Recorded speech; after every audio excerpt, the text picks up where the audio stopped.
I'm going to turn this off. I'm going to turn it off right now. All right, so frequency distributions. Frequency distribution is what we're going to learn today about.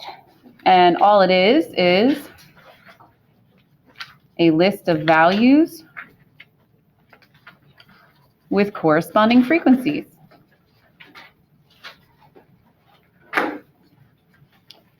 A list of values with corresponding frequencies. And what does that mean? It means, like, again, if I'm talking about like grades on my test and I want to see the frequency at which they occur. So how many people were getting like between an 80 and an 83, and I mark it, make a tally mark, and I count up the frequency of that number. Becomes very important into what we call the normal distribution. That's why we look at frequency distribution, because literally if you turn it on its side, sometimes you can actually see the normal distribution. The first thing, though, you have to know is what's called the class width.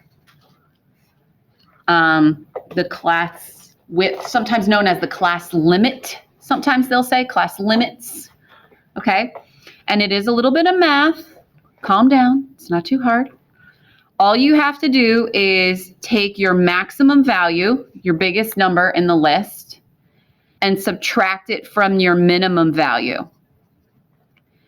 And then divide it by however many number of classes they want or you want. But I think the book will actually tell you, put this into 7 classes, put this into 5 classes. So that's the number the book would give you.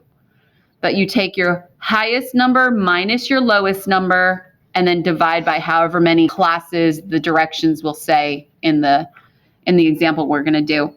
But just to give you, a quick example, because there's another little thing you need to know.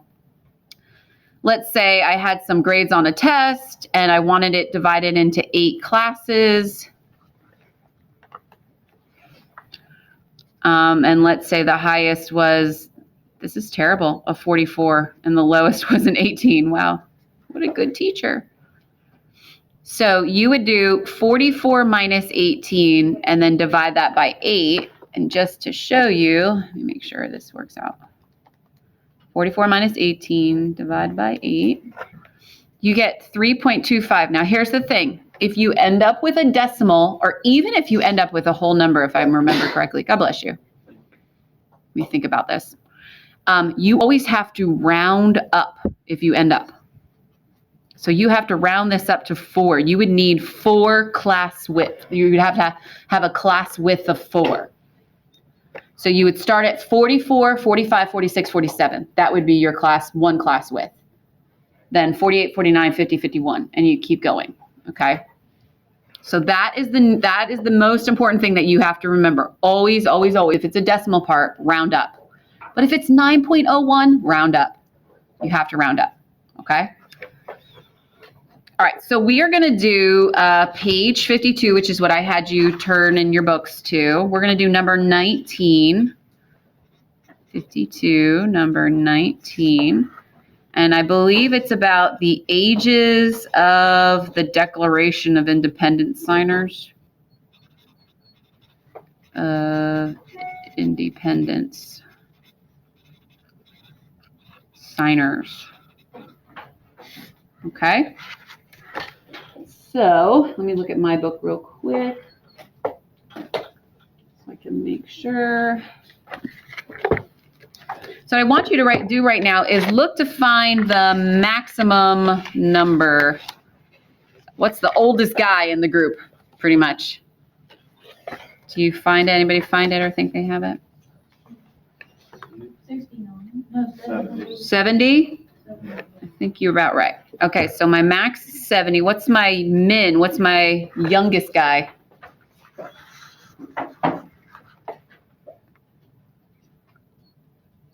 I see some 30s, any 20s. I see a 27.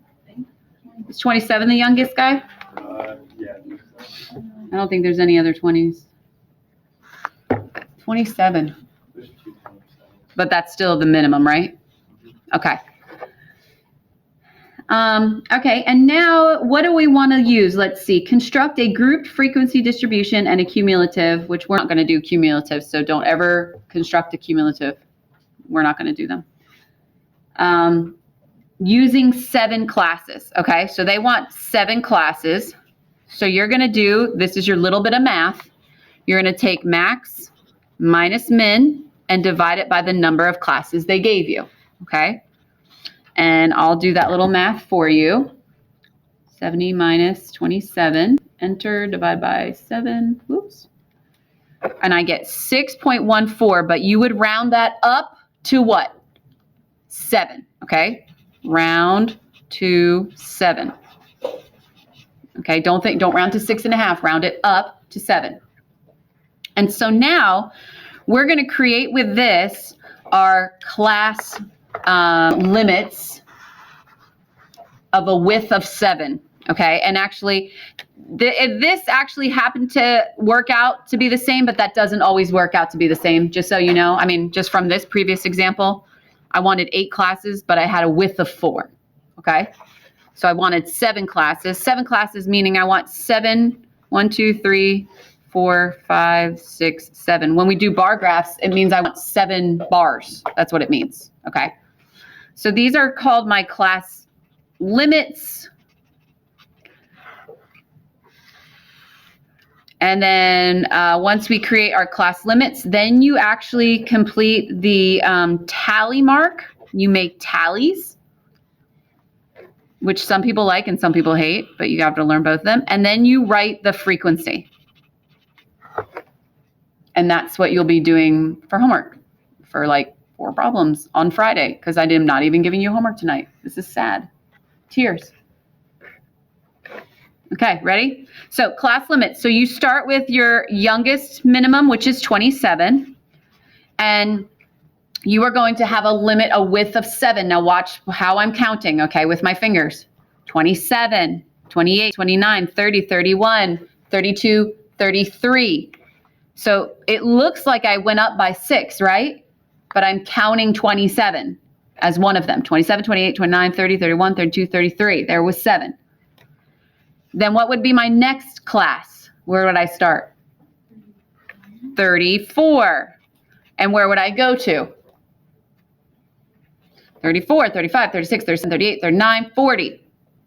Okay, so if you watch what's happening, these 2 numbers from 27 to 34, are they not a difference of 7? Right? And these 2 numbers are also a difference of 7. But this right here seems like it's a difference of 6, but it's not. Always, always, always, because this will be a question on the next test.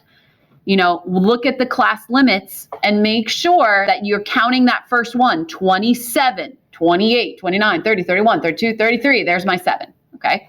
Keep going. Keep writing this out. Keep filling out the class limits.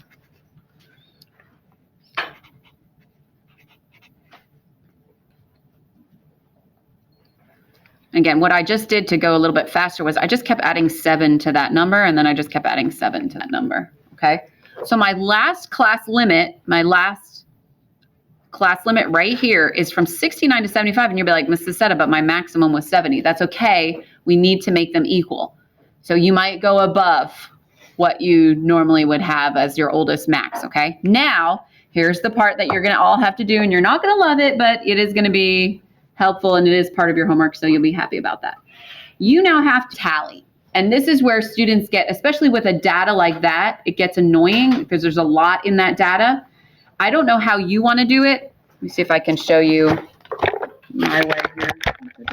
There we go. So you would go to find 41, 41, and put a little dash, and then I might just go down, and then I just will keep going down. Some students went across. I think just using shorter segments helps me out. So the first number is 41. So this is what you would do. You would put a little tally mark in the 41. Then the next number is 44. Wouldn't you agree it would still stay here? Then you put another tally mark. Another 44, put another tally mark. 35 would go up here. 35 would go up here.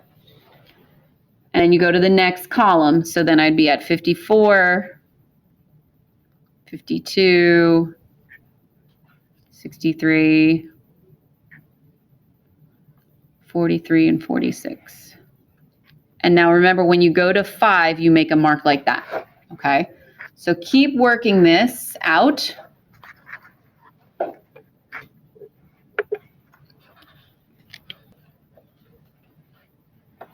And I will work it out myself. All right. I don't know if yours matches mine. We'll find out if we were right or if we miscounted. Like on a test. Yeah. Yeah. Like if there's like 14 and one, and one for 13. How many push off of that? Oh, you will not have as many as this question, by the way. So have no fear. But yes, I would take off a little bit. But here's what we're going to do right now. You'll see how you can kind of check it. I'll show you a kind of helpful hint. All right, but what we have here, how many do you have in your first class? 7. I have 7 also, just so you know.